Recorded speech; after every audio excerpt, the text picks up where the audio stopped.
Everyone, welcome to my channel easy SR. इस video में हम स्टडी करेंगे फिजिक्स का एक इम्पोर्टेंट टॉपिक फोर्स।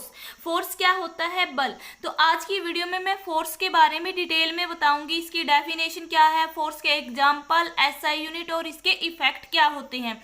तो लेक्चर स्टार्ट करने से पहले मेरी आप सभी से रिक्वेस्ट है, अगर आप मेरे चैनल पे नए हैं तो मेरे चैनल को सब्सक्राइब जरूर करें। जो ये आज की वीडियो है फोर्स, बहुत ही इंपॉर्टेंट वीडियो है। ये वीडियो छोटी क्लास से लेके बड़ी क्लास तक हेल्पफुल रहेगी। देखो क्या होता है फोर्स। फोर्स का हिंदी में मीनिंग होता है बल।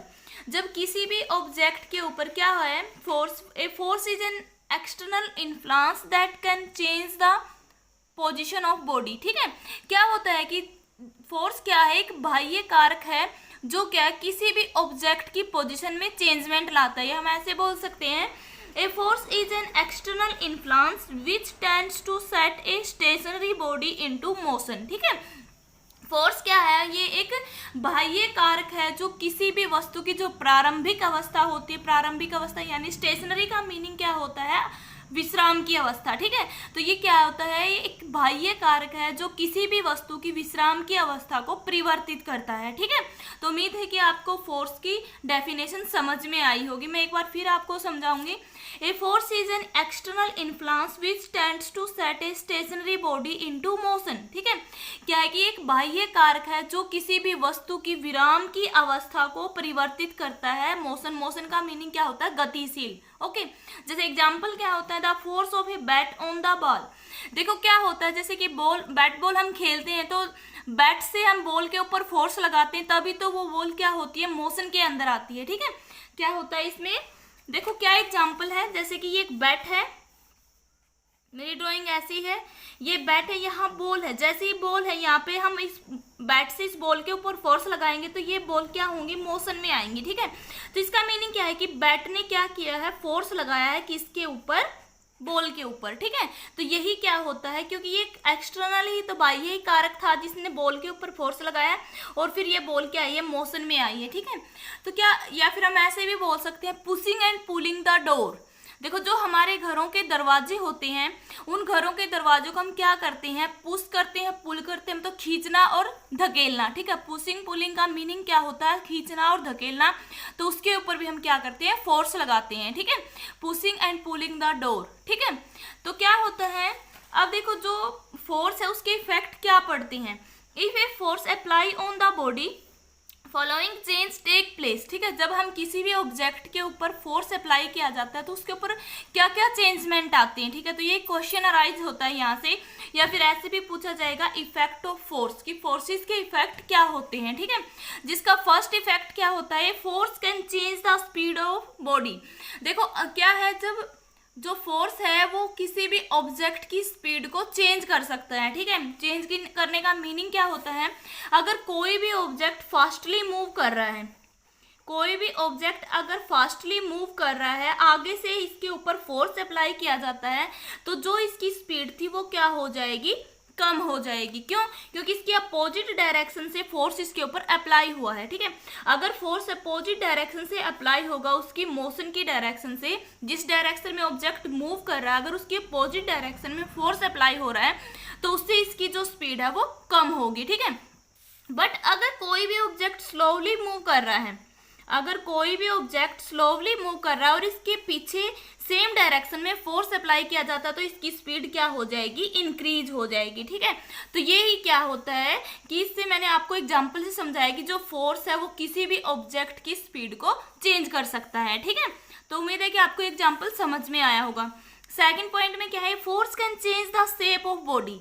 देखो फोर्स से क्या है, किसी भी ऑब्जेक्ट की, किसी भी बॉडी की शेप चेंज हो सकती है। ठीक है, जैसे कि मेरे पास एक प्लास्टिक का कंटेनर है, ये प्लास्टिक का एक कंटेनर है। जब इसके ऊपर क्या किया जाता है, फोर्स लगाया जाता है बोथ साइड से या फिर वन साइड से, जैसे कि यहाँ पे बोथ साइड से फोर्स लगाया गया है, एक साइड ज्यादा फोर्स है, एक साइड कम फोर्स है, तो ये क्या होगा, मान लो कि लेफ्ट साइड में ज्यादा फोर्स है, तो ये जो ये कंटेनर था इसकी शेप क्या हो जाएगी, चेंज हो जाएगी ऐसे, ठीक है। तो इसका मीनिंग क्या है कि फोर्स क्या है, किसी भी ऑब्जेक्ट की शेप को चेंज भी कर सकता है, ठीक है। जैसे कि एक बॉल है, बॉल के ऊपर से हम अपने दोनों हाथों से फोर्स लगाएंगे तो ये बॉल ऐसी हो जाएगी, आप इसको घर पे भी करके देख सकते हो, ठीक है। तो सेकंड पॉइंट में क्या बताया गया है कि force can change the shape of a body, okay. Third point क्या है, force can change the direction of motion of moving body, ठीक है। फोर्स क्या है कि कोई भी अगर ऑब्जेक्ट बॉडी मोशन के अंदर है तो वो उसकी डायरेक्शन को चेंज कर सकता है। जैसे कि यहाँ से एक बॉल है, वो इस तरफ आ रही है, तो जैसे यहाँ से क्या है, बैट ने इसके ऊपर किक किया तो इसकी डायरेक्शन चेंज भी हो सकती है, ठीक है। बैट भी ले सकते हैं, या हम अपनी लेग से भी किक करेंगे तो इसकी डायरेक्शन चेंज हो सकती है, ठीक है। आप कैसे भी कोई भी एग्जांपल नॉर्मली लाइफ में देख सकते हो कि जो फोर्स है वो किसी भी ऑब्जेक्ट की मोशन की डायरेक्शन को चेंज कर सकता है, ठीक है। तो देखो मैंने ये पॉइंट करवाए हैं, इनसे हमें क्या समझ में आया है, अगर कोई भी बॉडी रेस्ट पे है, बॉडी एट ए रेस्ट, देखो क्या है, रुकी हुई बॉडी को फोर्स मोशन के अंदर भी लेके आ सकता है, और मोशन में हुई बॉडी को जो के ऊपर जब फोर्स लगाया जाता है तो वो रेस्ट की पोजीशन में भी आ सकती है, ठीक है। तो क्या बोलेंगे हम, बॉडी एट ए रेस्ट, अगर कोई भी बॉडी रेस्ट की पोजीशन में है बट जैसे इसके ऊपर फोर्स अप्लाई किया जाएगा तो वो क्या होगी, it will be come to motion, तो वो मोशन में आ जाएगी, ठीक है। जैसे कि यहाँ पे है, मान लो ये एक बॉल है, ये एक रेस्ट की पोजीशन में है, बट जैसे हम यहाँ से किक करेंगे अपनी लेग से इसके ऊपर तो ये क्या होगी, ये मोशन में आएगी। तो इसका मीनिंग क्या है, फोर्स क्या है, जो कोई भी ऑब्जेक्ट रेस्ट में है तो फोर्स अप्लाई करने की वजह से वो मोशन में आ जाता है, ठीक है।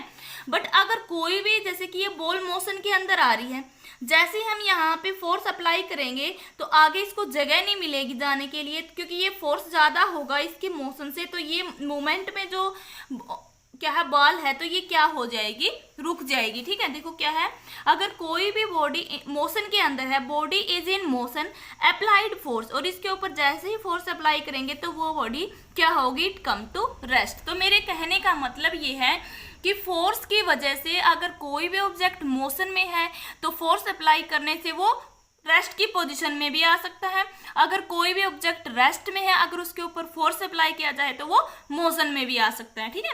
तो उम्मीद है कि आपको ये इफेक्ट ऑफ फोर्स समझ में आए होंगे। अगर फिर भी आपकी कोई भी प्रॉब्लम रहती है इस टॉपिक से तो आप कमेंट बॉक्स में अपनी प्रॉब्लम को पूछ सकते हो। देखो क्या होता है, एक मैंने आपको वेक्टर और स्केलर क्वांटिटी करवाई थी, अगर आपने वो वीडियो नहीं देखी है तो उसका लिंक डिस्क्रिप्शन बॉक्स में मिलेगा, देख लेना।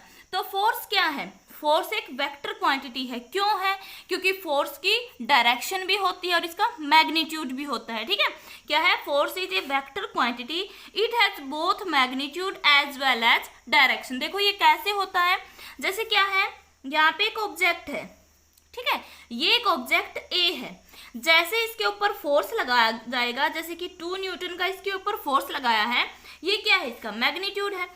तो लेफ्ट साइड से फोर्स लगाया गया है राइट साइड में, तो ये क्या होगा, अपनी पोजीशन को चेंज करके यहाँ पे आएगा। तो इसका मीनिंग क्या है, एक ही क्या है, डायरेक्शन भी है और इसका मैग्नीट्यूड भी है, ठीक है। तो जो फोर्स होता है वो एक वेक्टर क्वांटिटी है, क्यों, क्योंकि फोर्स की डायरेक्शन और मैग्नीट्यूड दोनों होते हैं, ठीक है। तो देखो SI यूनिट ऑफ फोर्स, ये बहुत ही इंपॉर्टेंट है, बहुत बार पूछा जाता है कि फोर्स की SI यूनिट क्या होती है, ठीक है। तो फोर्स की SI यूनिट क्या होती है, न्यूटन। और देखो ये भी पूछा जाता है कि 1 न्यूटन किसके इक्वल होता है, 1 न्यूटन होता है 1 किलोग्राम मीटर पर सेकंड स्क्वायर, ठीक है। देखो जो SI यूनिट है वो होती है न्यूटन, अगर न्यूटन नहीं दे रखा है ऑप्शन में तो आप ये भी लिख सकते हो किलोग्राम मीटर पर सेकंड स्क्वायर, ये है 1 न्यूटन की वैल्यू। अब मैं आपको ये सोल्व करके दिखाऊंगी कि कैसे 1 न्यूटन इसके इक्वल होता है 1 किलोग्राम मीटर पर सेकंड स्क्वायर। देखो जो फॉर्मूला होता है फोर्स का वो होता है मास इंटू एक्सेलरेशन, ठीक है। क्या होता है फार्मूला फोर्स का, मास इंटू एक्सेलरेशन। फोर्स को रिप्रेजेंट किया गया है F से, मास को रिप्रेजेंट किया गया है M से और एक्सेलरेशन को रिप्रेजेंट किया गया है A से, ठीक है। तो देखो अब यहाँ से जो SI यूनिट होती है मास की, SI यूनिट ऑफ मास क्या है, किलोग्राम, ठीक है। और SI यूनिट ऑफ एक्सेलरेशन निकाल ले अब हम यहाँ से, देखो सबसे पहले तो एक्सेलरेशन का फार्मूला पता होना चाहिए। क्या होता है एक्सेलरेशन? किसके इक्वल होता है? Change of velocity with time. Change of velocity with time, ठीक है, ये होता है एक्सेलरेशन का formula.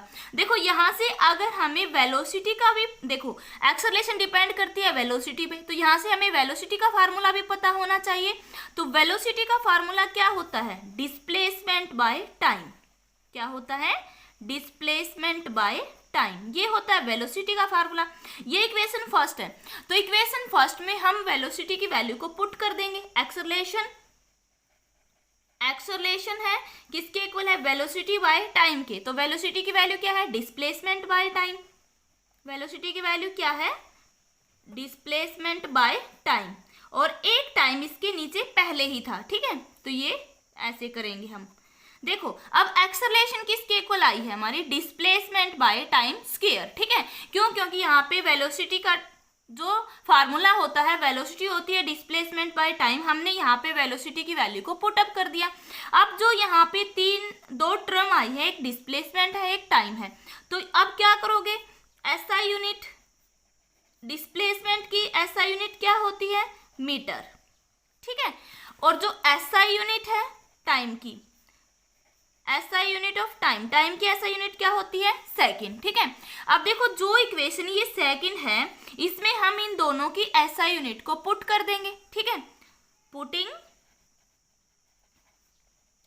SI unit of displacement and time, equation second, ठीक है। तो देखो यहाँ से एक्सेलरेशन को ऐसे रिप्रेजेंट किया जाता है। तो लिखो यहाँ पे डिस्प्लेसमेंट को मेजर करते हैं मीटर में, टाइम को सेकंड में, 2 बार टाइम है तो सेकंड कर दिया। देखो जो ये सेकंड है इसको हम मीटर के पास ऊपर लेके जाएंगे तो ये माइनस में होगा, तो इसको हम क्या कर सकते हैं? मीटर पर सेकंड स्क्वायर, क्योंकि देखो एक एस ये है एक एस ये, तो स्क्वायर बन गया नीचे। जहाँ हम ऐसे भी लिख सकते हैं मीटर बाय सेकंड स्क्वायर, और इसको हम ऐसे भी लिख सकते हैं मीटर पर सेकंड स्क्वायर, ठीक है। तो देखो अब फोर्स किसके इक्वल था? मास इंटू एक्सेलरेशन, ठीक है, इसके इक्वल था। तो अब इसमें हम दोनों की वैल्यू को पुट कर देंगे। क्यों? क्योंकि हमें तो फोर्स की एसआई यूनिट चाहिए, मास की एसआई यूनिट क्या होती है? किलोग्राम, एक्सेलरेशन की क्या निकली है? मीटर पर सेकंड स्क्वायर। तो इसको हम क्या लिख सकते हैं? 1 किलोग्राम है तो इसको हम लिख सकते हैं किलोग्राम मीटर पर सेकंड स्क्वायर, ठीक है। तो ये ही हमने प्रूफ कर दिया कि जो फोर्स है उसको 1 न्यूटन में हम, एसआई यूनिट इसकी 1 न्यूटन होती है, और 1 न्यूटन किसके इक्वल होता है? किलोग्राम मीटर पर सेकंड स्क्वायर, ठीक है। तो यही तो प्रूफ करना था। तो ये बहुत बार पूछा जाता है। इसके लिए आपको क्या करना है? पहले आपको फार्मूले का पता होना चाहिए। मास इंटू एक्सेलरेशन होता है फोर्स का फार्मूला। मास को एसआई यूनिट किलोग्राम होती है, और एक्सेलरेशन की एसआई यूनिट क्या होती है? मीटर पर सेकंड स्क्वायर, जो मैंने अब अच्छे तरीके से आपको समझाया है कि कैसे एक्सेलरेशन की एसआई यूनिट मीटर पर सेकंड स्क्वायर निकली है, ठीक है। तो ऐसे आप इसकी एसआई यूनिट निकाल सकते हो। देखो जो फोर्स होता है ना, जो फोर्स है वो 2 टाइप्स के होते हैं। एक होता है कॉन्टैक्ट फोर्स, एक होता है नॉन कॉन्टैक्ट फोर्स। इसकी मैं एक सेपरेट वीडियो बनाऊंगी, इसमें अच्छे तरीके से समझाऊंगी कॉन्टैक्ट फोर्स और नॉन कॉन्टैक्ट फोर्स क्या होते हैं और ये कितने टाइप्स के होते हैं, ठीक है। तो बस अब आपको ये पता होना चाहिए कॉन्टैक्ट फोर्स क्या है।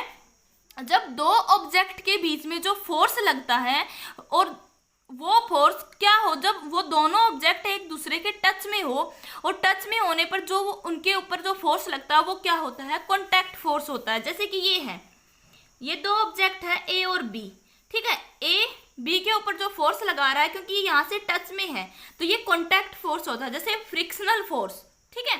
एंड नॉन कॉन्टैक्ट फोर्स क्या होता है? वो फोर्स जो अप्लाई हो विदाउट कॉन्टैक्ट ऑफ ऑब्जेक्ट, ठीक है। ये तो क्या होता है? फोर्स अप्लाई हो with contact of object, but ये क्या होता है? वो फोर्स जो ऑब्जेक्ट के कॉन्टैक्ट में ना हो, ठीक है, बट अप्लाई तो हो रहा है लेकिन उसके कॉन्टैक्ट में नहीं। जैसे ग्रेविटेशनल फोर्स है, तो जैसे जो पेड़ पौधे उनसे जो पत्ती गिरी है वो कॉन्टैक्ट से तो नहीं गिरी, अपने आप गिर जाती है, तो वो किस टाइप का फोर्स होता है? नॉन कॉन्टैक्ट फोर्स, ठीक है। उम्मीद है कि आपको ये टॉपिक समझ में आया होगा, फोर्स क्या होता है। अगर फिर भी आपकी कोई भी प्रॉब्लम है तो आप अपनी प्रॉब्लम को पूछ सकते हो। अगर आपको ये वीडियो हेल्पफुल लगी है तो लाइक करें, अपने फ्रेंड को शेयर करें, बेल आइकन के बटन को ऑल पे प्रेस करें ताकि मैं और वीडियो बनाऊं उसकी नोटिफिकेशन आपको मिलती रहे, और मेरे चैनल को सब्सक्राइब जरूर करें। Thanks for watching this video.